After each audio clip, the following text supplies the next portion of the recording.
Finance is maybe one of the worst areas for sensationalism. When we see positions like Nvidia, for example, with its skyrocketing return, it gives this false sense that that's a common occurrence in the market. Richard Coffin is the host of the Plain Bagel YouTube channel and one of the biggest financial content creators on the planet. If you don't know about him, he's a trained financial planner and by day works as an investment analyst, so he really knows his stuff. I think there's no real true passive strategy that exists out there. Do you think then AI is a similar narrative that where the risk is overblown? I wouldn't want to present myself as an expert in the area. So I would. When it comes to So this is our first. We normally film the podcast in person, and this is our first like digital one, if you will. So we got tee up to my house, and you're the very first international guest, if you would. So we tapped up Patrick. I'm honored. Yeah. Couldn't think of anyone better, honestly. Appreciate it. Probably the most respected personal finance YouTuber, I would say. And the channel's called The Plain Bagel. You've got plain and simple behind you there. We're not going to ask you why, because we know it's a university lecturer, was it? Or a college lecturer who would say, if you can't afford the cream cheese, just get the bagel. Yeah. That's right. Yeah. We were chatting briefly, and like I said, I was impressed by the research you guys had done beforehand. But yeah, it was like a made up idiom about frugality, and for some reason, it kind of came back to me when I was thinking of a name for the channel. That's where we want to start then, with this point of frugality, because it does feel like you have this kind of plain and simple financial approach, frugalness, a measured cautiousness, I would say as well. Do you feel that reflects your own personal views on finance?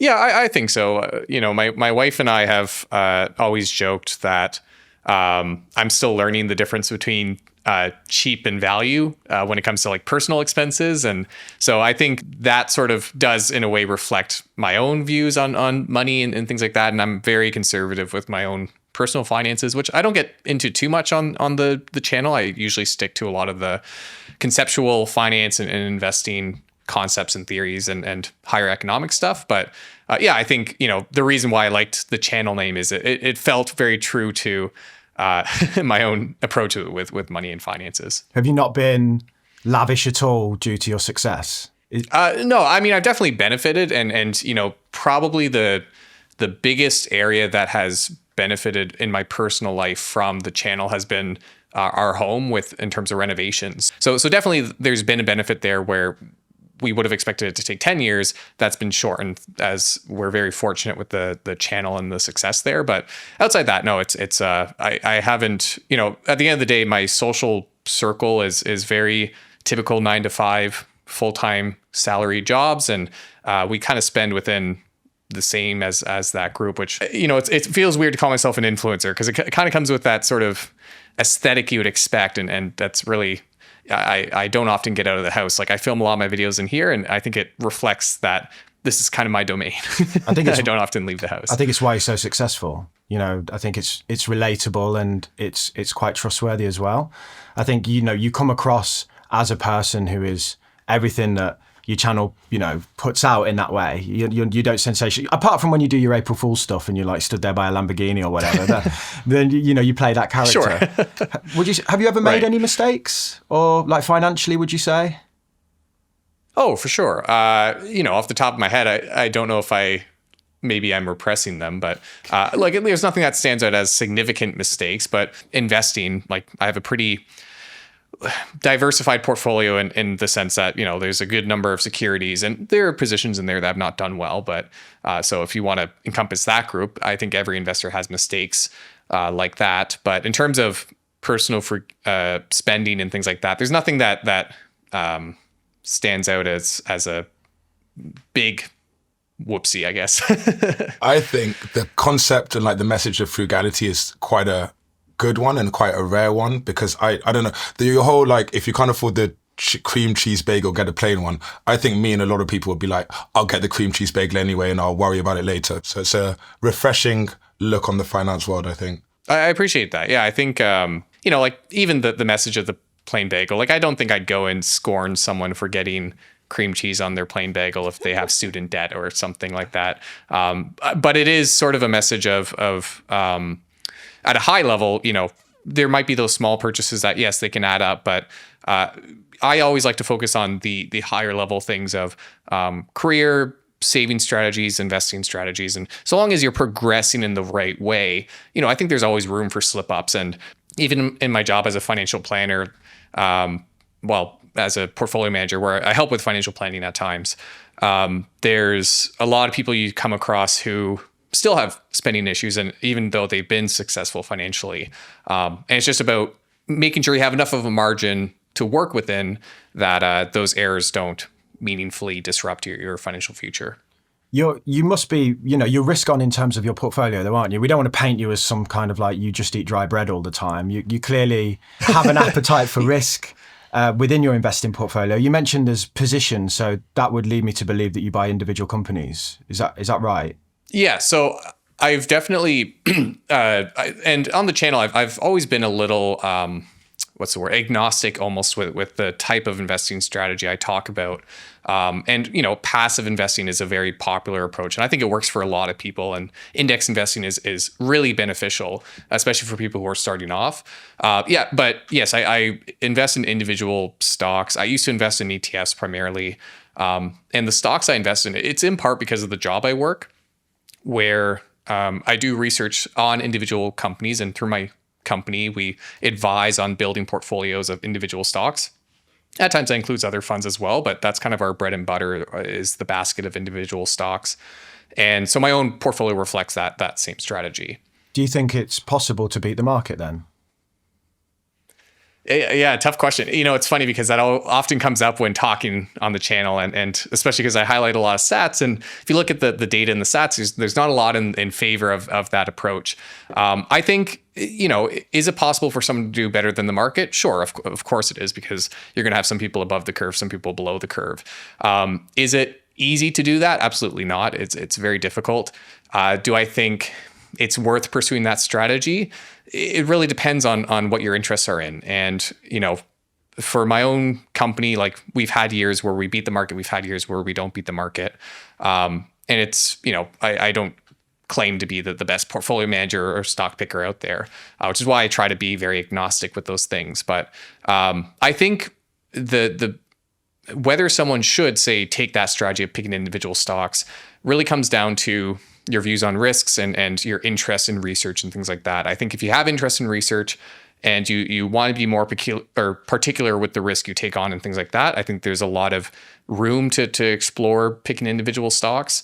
But if you're someone who doesn't have the interest to dive into stocks and you don't want to go down the route of education in that front, I think there's a lot of other great strategies. And I see it as a bit of a marginal difference where you might, if you do it smart, you might marginally beat the market, you might marginally underperform, but it's not a meaningful deviation where you should expect if you go stock picking, you're going to beat the market by 10% regularly or anything of that sort. Do you think then good researcher basically almost shifts the odds, like in a casino, say, someone who knows how to play blackjack might shift the odds in their favor slightly? Is that what you're saying? It's like a small amount. I think it can. And it always depends on the approach that's taken, but I think it does to an extent. And kind of the reason why, I pick individual stocks versus say ETFs, even though I view ETFs and index funds as a really beneficial tool for a lot of people, is I just like to have a better understanding of where my money's invested. And it's almost a bit of a more personal choice on that front. I view it as a risk degree as well. Like diversifying risk does definitely act as a risk tool that's in most people's arsenal that they can use. But when it comes to investing in individual stocks, I can understand the business, understand the risks they face and my exposures there. And I think, whereas if you take a more passive approach with an index, you're sort of kind of accepting the risk of the market. Now, it's a very generalized risk, so it's not a meaningful issue to face. But that's kind of my one view there. And the other side of it as well is I don't, even when you say invest in the S&P 500, I think there's no real true passive strategy that exists out there. And I think everyone's making an active approach, even if you buy just an S&P index fund, because you're saying, well, I think market weighted US focused indices are going to perform better over the near term. So, part of it is that as well, whereas I don't necessarily see index investing as a true passive investing form. It's definitely more on the passive spectrum than, say, individual stocks, but you're still making active decisions there. So I'm just being more proactive in those active decisions, I guess. If you pick an S&P 500, like you say, you're picking the American market, right? You're making an active decision to exclude the rest of the world in that example. Most, you say that if you're into research, do research. What does that look like, though? I know this is a big question, and I know it's going to be hard to answer, but maybe frame it for an individual who's thinking, like, is this something I would want to do? Yeah, there's different methods of research out there, and I saw, we had talked briefly, you had interviewed Patrick Boyle, and someone who's been in the industry for a long time, who does a different type of research than what I've done, whereas his form is what's called quantitative investing, which is very stats driven and looking for relationships between variables. I'm what you would call a fundamental investor, which is, I would say, puts a lot more weight on the qualitative factors of investing. So quantitative, there is naturally a quantitative aspect to it, where you care about revenue growth and you care about profitability and all those metrics. But you also give consideration to the qualitative factors, like the actual product being sold, the quality of it, and how it compares to competitors and things of that sort. So in terms of how fundamental research looks, that even within that category, there's different branches. For myself, it always starts with just trying to understand the business. So that means quite literally reading through their filings, understanding what they do, what they sell, the products and services they offer, the different segments, geographies, things of that sort. I'll sometimes do higher level research as well in terms of the economies they operate within, the legal structures that they might be, or the legal frameworks they might be operating within, especially for more heavily regulated areas. And from there, it's if you have an idea of whether you like the company or not, if it looks like they have a promising future, then after the fact, you look at valuation, which is comparing what the stock is currently trading at to what you think the value of the stock is and whether you should hop in and look to invest. So all that research is really guided towards trying to understand the business, its future opportunity as best as possible, the risks you face, and all of those, again, fundamental factors. And once you have an idea of the business, whether you like it and whether you want to invest in it, it's the valuation is kind of the last piece. And quite frankly, one of the harder pieces to get a good handle on, which is basically compared to what you think the company is worth.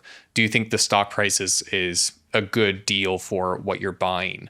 And especially over the last, even decade, you could say, that's been a really harder thing to play, because just over time, things have gotten more and more expensive, specifically within the United States market, which makes hunting for deals and bargains very difficult, and why it can be difficult to do that valuation exercise. But I still think it's important regardless. I think if you don't have an understanding of, at the very least, how expensive the stock you're buying is, I think it can really set you up for failure. You can have a company that continues to improve, but still sees its stock price decline because you might have paid too much for it early on.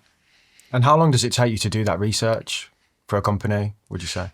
It depends. I mean, it's usually ongoing. The first sort of dive into a company, I would say it could take anywhere from 3 days to a full week of work to feel confident enough to make an initial investment.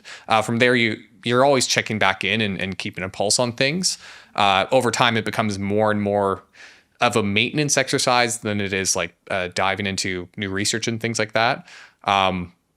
But I would say, the full process, like truly dedicating the time to it, it can take 3 days, it can take a week, it can take longer if it's a more complicated area or there's developing details you have to look into. So do you think then the index approach for most people is the one that they probably should follow then? Not to give financial advice, that's something that, again, I stay away from telling people which way to do.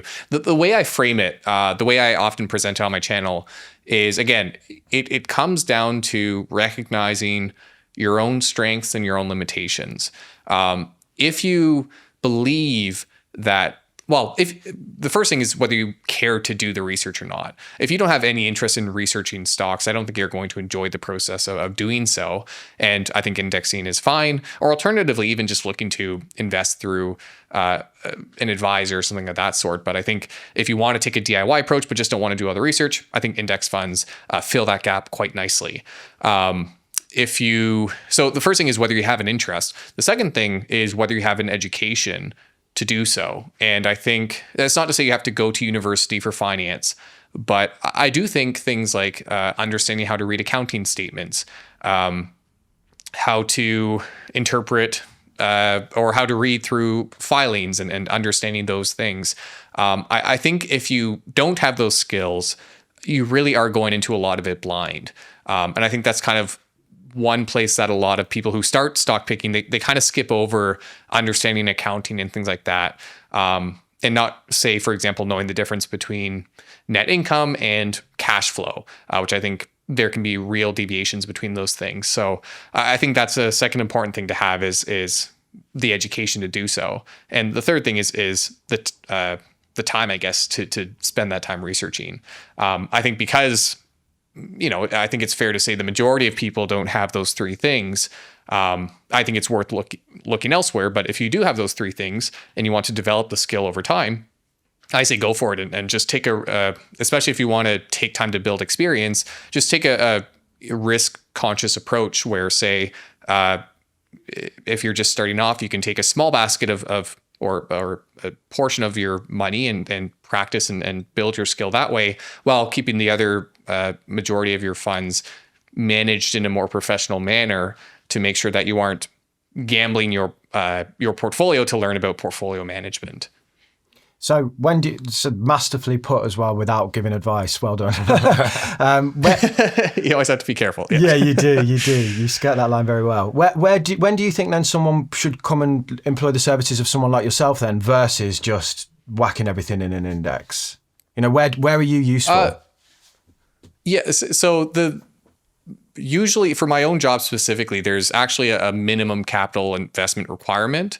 So that's kind of the first thing is, it's quite unfortunate actually, but for a lot of, say, this type of service where you have a portfolio manager dedicated to your portfolio, it is a more expensive service, and it's something that typically caters to larger clients, not just because of fees and things of that sort, but even just in terms of building a portfolio, it's much more difficult to do with a smaller account. And so we've, turned down clients where they've just asked us to park their funds into ETFs because it just doesn't make sense to employ our services for that. And I think, for a lot of people, especially if you're starting off, you don't inherently need an advisor if you feel like you're confident with your money management skills. I think that's kind of the easiest win for a lot of people is if you find you aren't good with money, if you find you need that assistance, if you have no understanding of the types of accounts out there and things like that, an advisor is going to help you quite significantly, just in terms of the behavioral side of it, of managing through tough market times and spending habits and things of that sort. That's one aspect of it. If you're on top of that, I don't think you necessarily need an advisor. As your account does grow, however, things do get more complicated. So another reason why we focus on that target group or clientele is that's when estate planning, tax planning, and those kind of more complicated things come into the mix, where it's not quite as clear cut as, say, someone starting off where they're just going to try and max out their registered accounts as they accumulate a retirement fund. So, the nice thing is I can't speak for all other countries, but in many countries, you can always switch between the two where you can start with an advisor if you feel like you aren't comfortable yet. And as you develop skills, you can move the money out to manage yourself, or vice versa, try managing yourself. And if it's not working for you, move to a professional. But I always say, make sure you have to be aware of the fee you're paying and whether you think it's worth the services you're getting. If you're paying, in Canada, we actually have some of the highest mutual fund expense ratios in the world, where people might be paying 3% a year for what's really just kind of beginner level advice. And so I think you have to look at the cost you're paying and make that critical, cost benefit analysis of, am I getting my money's worth for this advisor? And if the answer is no, then there's a lot of other solutions to look into. And robo-advisors is kind of a middle ground approach where you don't necessarily get advice. The name's a little misleading there, but it does take away a lot of it's a very simple product where you just deposit money and it invests it for you. So there's a lot of other options to look into if you find you aren't getting your money's worth for the advisors. But it really does depend on the situation. The way businesses really make money is by solving a problem. And one of the best kind of problems to solve is one that helps a company generate more revenue. This is where our new partner Vanta comes in, because they unblock deals that would have otherwise hit a wall around proving security compliance with things like GDPR. The issue is when you're selling to a business outside of the UK, or any large business for that matter, chances are they're going to want proof that your security practices are in order. Getting that proof is a right pain, especially for ISO 27001 or SOC 2. The easy way to prove that you're compliant with these standards is by working with Vanta, because they save you loads of time and stress. So if you need to prove your security practices are in order, and if you want $1,000 off, head to vanta.com/makingmoney. I find the robo-advisors in the UK at least, they're like a middleman that you could easily remove in a sense, because they basically just say, pick a risk profile, which is packaged as, I always use the example of in the past, it was like an owl or a fox or whatever. It's like really, cutesy kind of marketing. But then behind it, it's just global index funds, typically with an allocation of bonds to water down the perceived risk or the so-called risk. Don't you think that those kind of services are just like wedging in and another snout in the trough a bit? It's funny because to an extent, I think the benefit of them is it's really the most beginner friendly DIY approach, where it's quite frankly, deposit the money and we will find the ETFs for you. In terms of whether, you can do better out there, absolutely. If you take the extra time to go and even if you just replicate, a lot of them have very simplified ETF strategies that you could very easily replicate. So it's not to put them on a pedestal and say, this is kind of the best service out there. And what's kind of funny is when robo-advisors first came out, there's sort of this perception that the traditional advisor was dead, that this was going to replace all advice altogether. And I think, to your point, I think as sort of financial literacy has improved and people have become aware of how simple the investment strategy really is behind the scenes, it's quite the opposite, where more, I think, money is maybe reverting back to the DIY approach. But it's all to say there's different solutions out there for whatever level of effort people want to put in. If you are happy to pay a slightly higher fee to take the robo-advisor approach, which to your point, it's the same in Canada, and my understanding is it's the same in the US in terms of what robo-advisors are actually doing, the service they offer.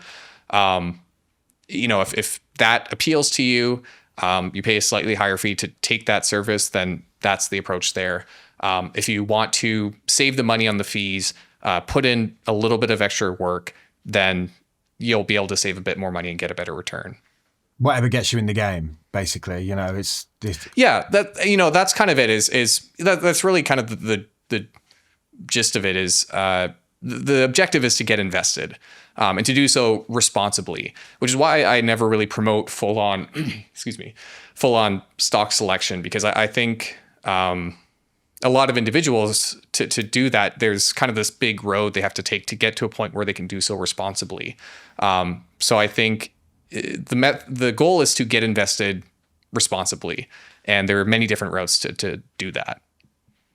Have you always been fascinated by money then? You said the route to get there, like this is, you don't look that old, but you operate at quite a high level.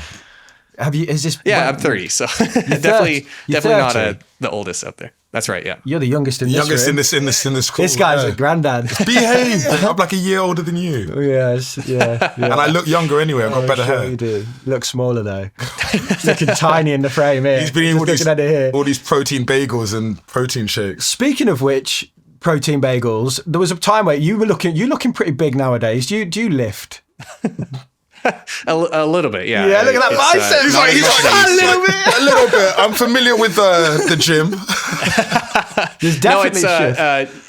I used to a lot more. So what happened was during the pandemic, before the pandemic, I definitely used to go more regularly. And then when the pandemic hit, there was such a drop off that, I kind of lost touch with it a little bit. And having kids definitely didn't help. We started having kids in the middle of the pandemic. So it's a lot harder to find time to go to the gym.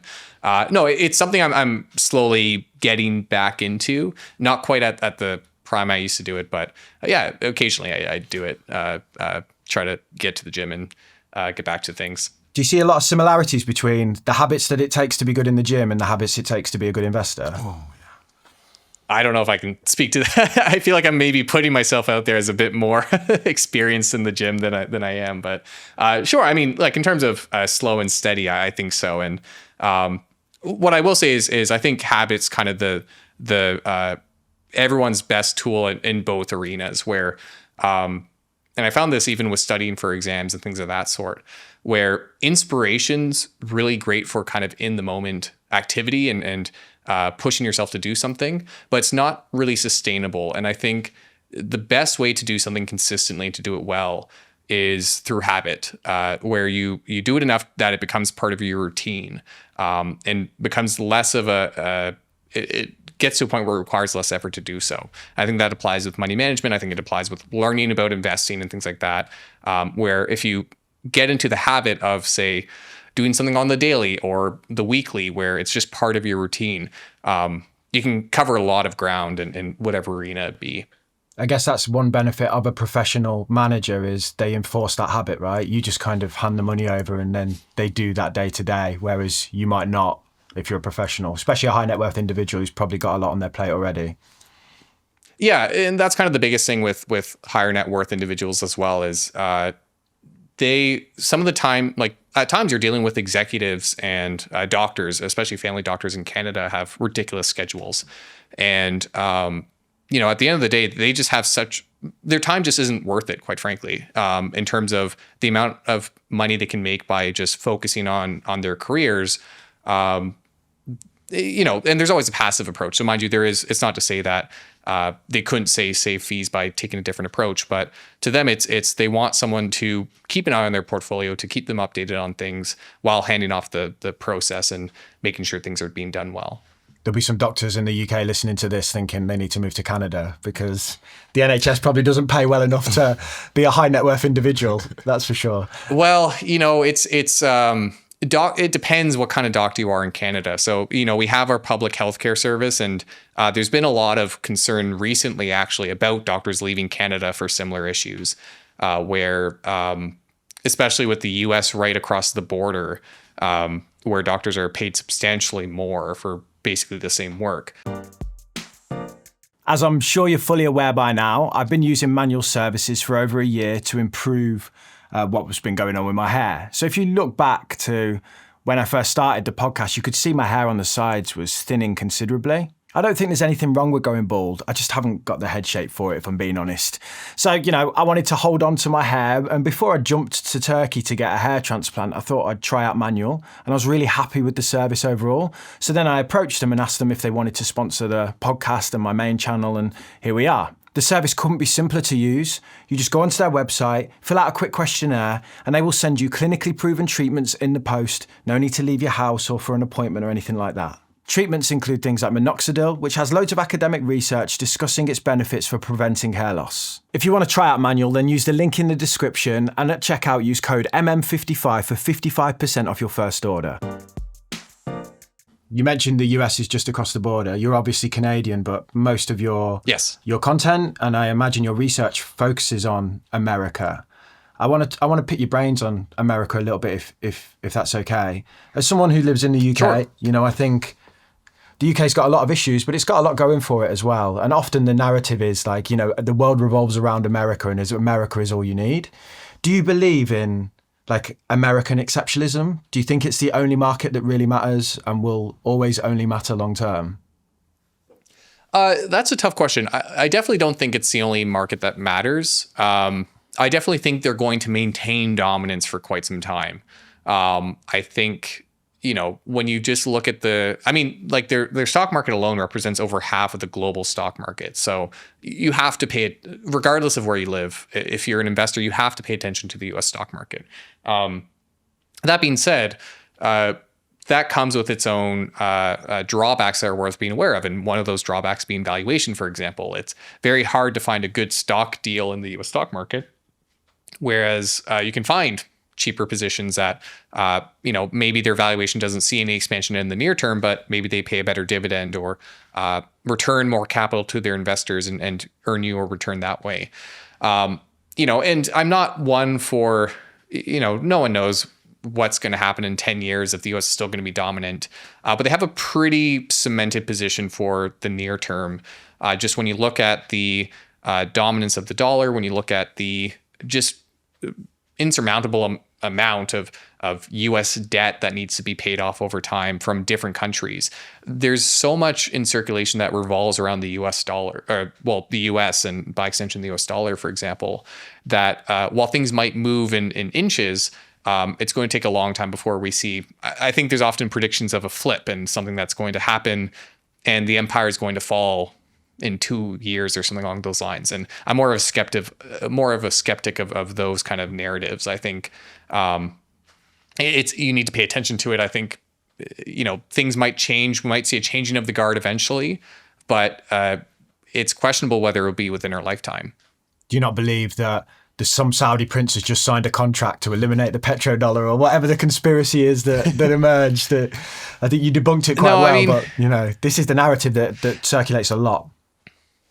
Yeah, I think a lot of people, especially in that kind of group, which I think you see a lot of crypto communities and a lot of gold communities, precious metal communities, they present the US dollar's dominance as, again, sort of this thing that's on the cusp of being cut off or an agreement that's going to fall through.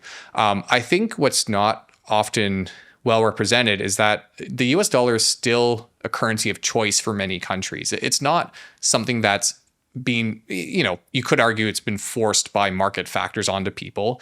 But the reason why why 90% of foreign exchange transactions involve the US dollar is because it's a currency of choice for many countries, for trade, for things of that sort. Now, it's not to say there's not real considerations when it comes to, back with the initial invasion of Ukraine and kind of the fallout with Russia. There's a lot of discussion about the weaponization of the dollar and how that was going to push people away, because all of a sudden the US could say to this adversary, well, we're kicking you off of our systems and you can no longer use our SWIFT platform and things of that sort. And I think there are valid concerns around that, but by and large, the US dollar still remains kind of the currency of choice for many, many countries. And kind of similar to the statement around empires falling, I think, yes, things might change eventually, but I don't see it as sort of a trigger event, or even possibly something that it might not be something we see in our lifetime. Do you think there are any risks that you see within the American market that you could point to that you would be worried about or that you think should be talked about? I mean, I think there's lots of risks that you could talk about. It's, I always focus on the long term, so I try not to emphasize too much on the risks. But there's, of course, a lot of things. Commercial real estate is one that's still struggling quite significantly, where we just haven't seen, and we may never see, the demand return back to commercial real estate.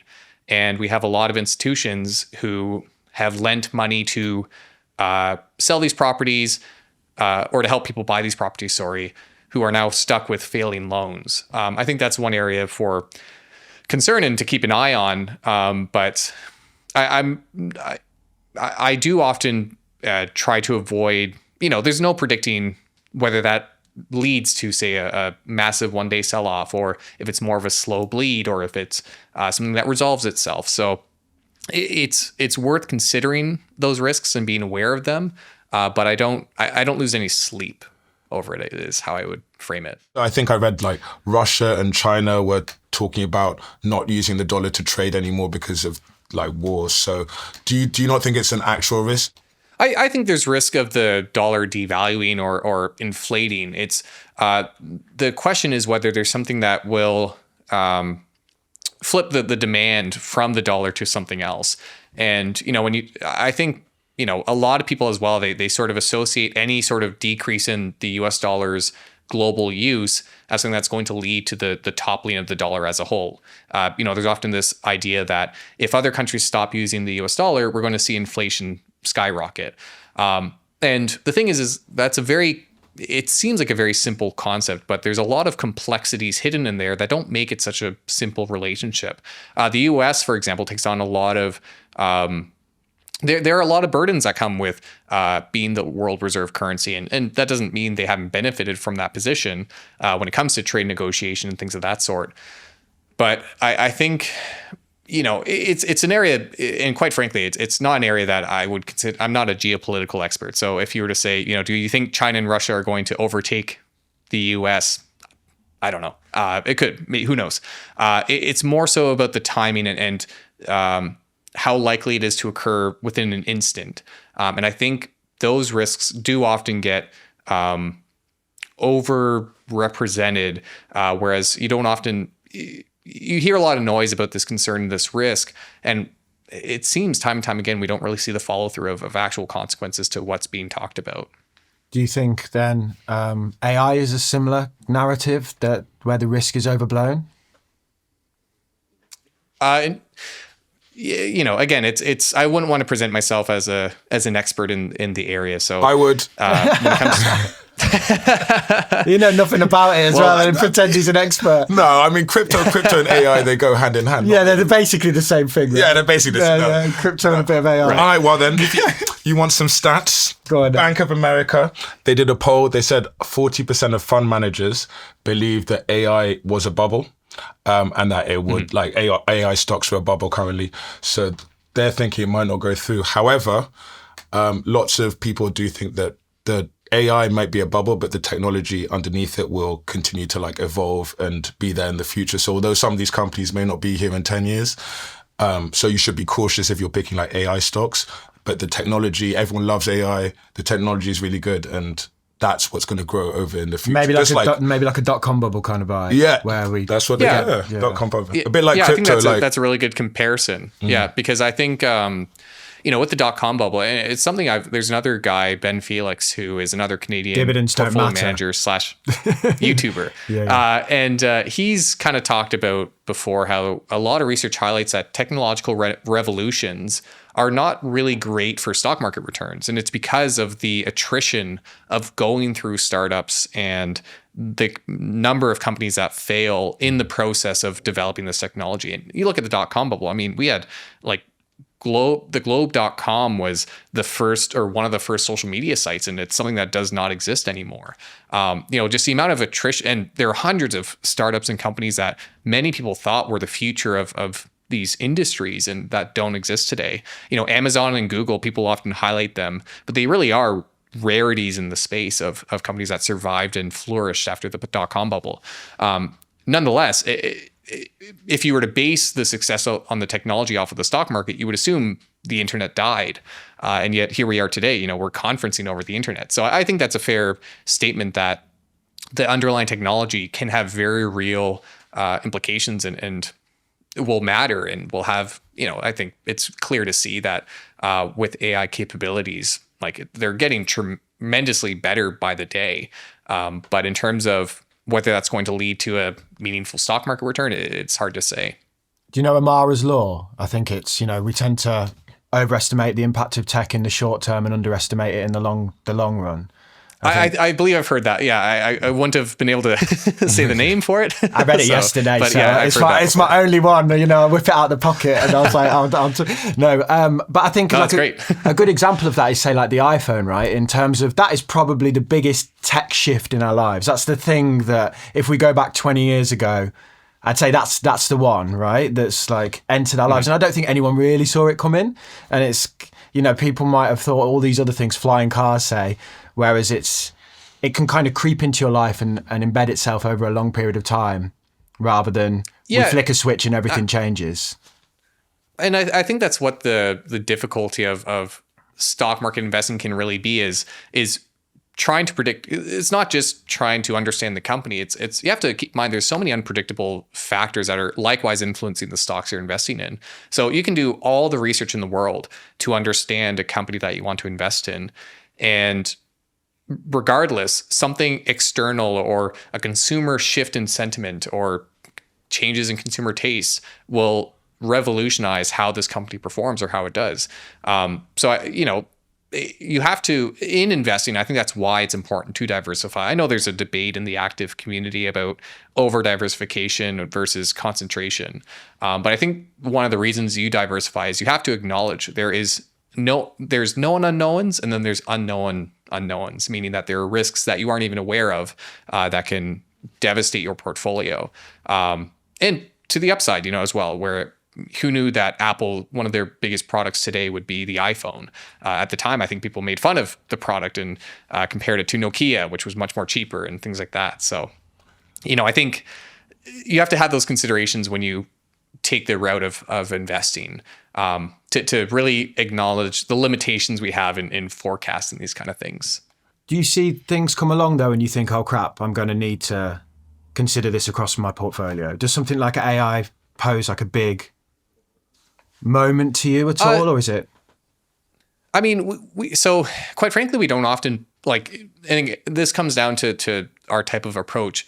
I would say we don't often play themes too heavily. And what I mean by that is themes are companies that will do well simply because they're associated with something, whether it be AI. In Canada, we had a big weed stock boom a while back, where when marijuana was getting ready and became legalized in Canada, there are all these companies that were producing marijuana, and their stock prices were skyrocketing. And it's something that we didn't even touch with our portfolios. And thankfully, because all of them are down like 80 to 90% since. And so when it comes to so we do have moments, yes, where a stock comes up and say there's a correction. And it's actually one area we like to play is when there's, say, bad news about a company that we think is a good business with solid fundamentals. We'll have moments where we go and enter this position. But for the most part, if we like a company, assuming that the valuation is within a reasonable range, because you come to appreciate over time that good businesses don't always go on sale. And so long as you're content with the price you're paying for what you're getting, we'll end up investing for a lot of the companies that we like. There's some companies that we like that we deem too expensive. So it's not like there is a limit on how much we're willing to pay for the underlying profits of a company. But for the most part, if the business ends up being a good business, in the long term, you're not going to care much whether you paid a 15 or say a 25 times forward multiple. It's going to mean a lot less if the business ends up truly being a really strong performer over the long term. Why do you think individuals or the market or even the news cycle becomes obsessed then with, these explosive companies and things that change very quickly, when what you're saying is that rarely happens, or it's not sustainable, or it's the wrong thing to do? I think it's just recency, availability bias or recency bias, where I think we're just programmed to pay more attention to those flashy stories, right? Like, I think it's the same reason why people still gamble when we all know mathematically the odds are against us. It's because there's excitement and there's, the sort of almost primal sort of reaction to seeing stocks do really well. And so when it comes to, and I find this is especially a tough thing with people who are starting off investing, is there's usually this focus for, I just need to find the one that's going to take off. And so a lot of people take on excessive risk in search for those types of companies where when a lot of people start picking stocks, they focus on penny stocks or, those positions that kind of promise that potential to just skyrocket in value. But when, there's not a whole lot of data to support the idea that pans out over the long term, that, when we see positions like NVIDIA, for example, with its skyrocketing return, in hindsight, it appears like an obvious thing. We say, oh, well, of course, they're the shovel sellers during the gold rush, right? They're selling picks during a gold rush, but instead of, they're selling chips during an AI gold rush. But it's all hindsight. It's all, it gives this false sense that that's a common occurrence in the market. When if you were to compare all the companies side by side and you were to have all the data, you really wouldn't see that same number. So it's kind of the difficult thing that investors have to deal with. And that's when I was talking about money management. I think advisors add a lot of value with the behavioral side of money management, especially if you find that you struggle with that aspect of finance. Is, humans kind of have those two sides to their brain, to their thinking. They have the primal reactionary side, and they have the slower thinking, critical and thoughtful side. And usually the primal, I think it's called the reptile brain, or what caveman side of our brain that people call it, that it can overpower the more thoughtful side with reactions and gut feelings, when that's not really appropriate when it comes to stock market investing. How much do you think then you're a YouTuber, right? And I know what sells, what gets clicks is sensational stuff. How much do you think finfluencers feed into this problem of people focusing on the sexy stuff? Yeah, I think it's an issue I've talked about a lot on the channel, and it's kind of a gripe I have with the space. And it's not to say, I think I at the end of the day, YouTube is a business for a lot of people, and I understand, especially if you're a smaller creator competing in a sea of content. I understand the motivations, and there's I think it's a Charlie Munger quote of "Show me the incentives, and I'll tell you the outcomes." So I think it's definitely I try not to be too harsh on the space, because I recognize that a lot of it is an issue of platform versus character. If you are trying to get a presence on YouTube, it's difficult to do so in a way that avoids sensationalizing stuff when there's a sea of content you have to compete with. But I do think finance is maybe one of the worst areas for sensationalism. I think them and maybe prank channels are kind of up there in terms of what they sensationalize content with. And I think it's a detriment to a lot of investors, because when you read books about the psychology of managing your finances, of money, you read about, it's good to ignore the noise and look through the short term and focus on the long term, whereas these creators are often incentivized to highlight the short term and to doom post and highlight the concern and risks. And it's something that I've seen firsthand, where my own videos, probably more recently especially, the ones I've done the best are the ones that focus on near-term crises. So when you have the Silicon Valley Bank collapse in March of 2023, I think, that was my best performing video for the year. And mind you, the video was trying to explain what had happened, but it gets people's attention. And because the viewers on YouTube, they're more drawn to those videos that talk about a crisis coming more than they're interested in videos that talk about calm seas ahead. There's kind of this incentive structure in place. And I do think finance is kind of one of the worst perpetrators out there of that kind of stuff. How does that shape your, you're making a piece of content, that it does well if it's negative or it's around a crisis. You also know that your audience want your view on that. How do you feel about that? Well, that's the balance, right? I think it's not to say we shouldn't talk about issues and stuff. And I think what I will say is kind of a saving grace for a lot of creators is even, the ones that are really popular who will highlight these crises, they often end on the same note, which is like, it's not something you should be trading on. It's likely something that's going to pass. You should focus on the long term. So the videos do eventually tend to get there, but it's sort of upfront. How they hook you in is they take advantage of that. With my own videos, I'd love to say that I've steered away from that stuff, because I just I have that ability to not care about channel success and things like that. I wouldn't say it's in part because I work in the field. I have to keep in mind that I have clients who will watch the videos. I have fellow employees and even my boss to an extent. I don't think he actually watches my videos, but there's a chance that there are people who in my professional career will be watching a Plain Bagel video. So I need to consider that when I'm putting together the framing of a crisis. If I'm working as a portfolio manager and saying to a client, look, there's higher risk at the moment, but overall, we don't think there's reason for long-term concern. We think it's going to blow over. But then I'm going on YouTube and I'm saying, ringing the alarm bell and talking about how this crisis is going to crash the whole US market. There's a conflict there. So my strategy with YouTube is really just to align what I'm saying professionally with what I do on YouTube. And YouTube's always been an extension of my job in finance to an extent, where I sometimes cover topics just out of interest on the YouTube side, but a lot of what I cover on YouTube is stuff that I've looked into regardless from a career side.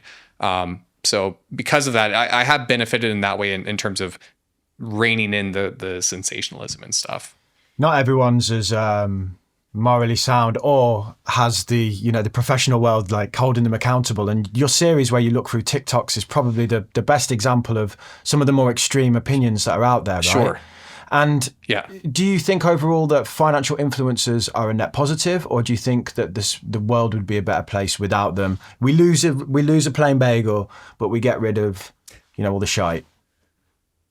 Yeah, I think if it would be a net benefit to get rid of them, I don't believe so. I think there are a lot of issues in the space, as there are with any kind of social media space. But I do think there are benefits. And, I think people laugh at the idea of getting information from TikTok on how to invest or even YouTube on what stocks to look into. But there was a CFA study that showed that, like, for Gen Z, especially younger generations, half of Gen Z individuals, roughly, at least in North America, get their information on investing from social media or inform part of their decisions from social media.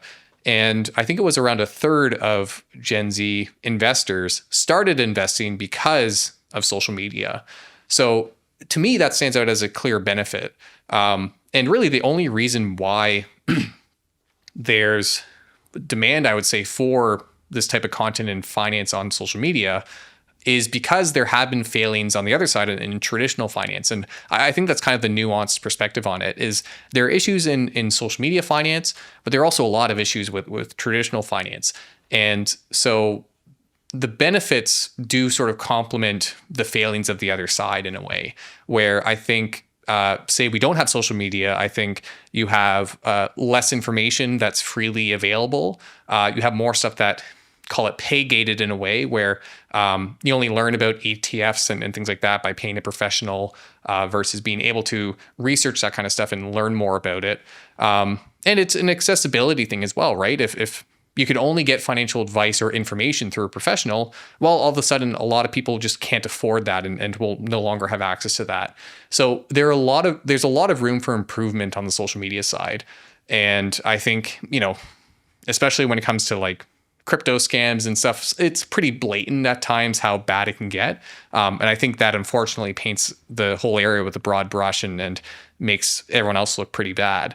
But I do think there are clear benefits. And I think if we can find that right balance of, the freedom of information and sharing information while either holding people accountable for what they say or otherwise aligning incentives so that the best information is what gets circulated, I think we can, take what's been a benefit to some extent for investors and make it much better.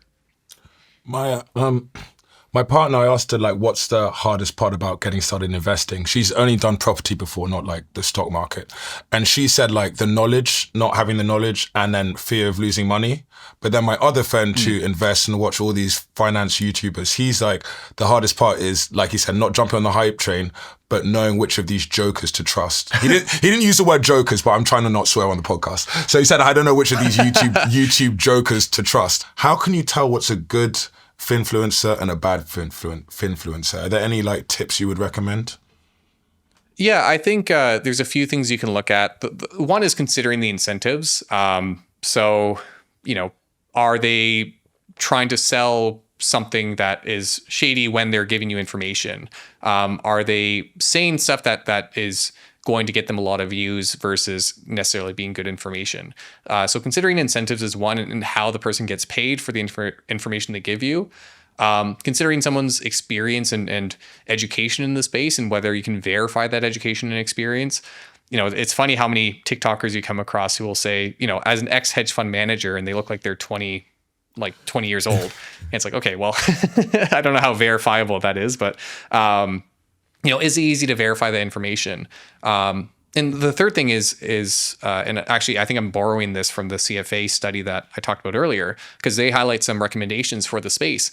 But the third one is the information easy to see elsewhere? Is it consistent with other sources? Basically saying, can you cross-check the information to verify it? And I think the biggest benefit of social media is to learn about the concepts of investing rather than to use social media to get your stock picks. It's like the teach a man to fish versus giving him a fish.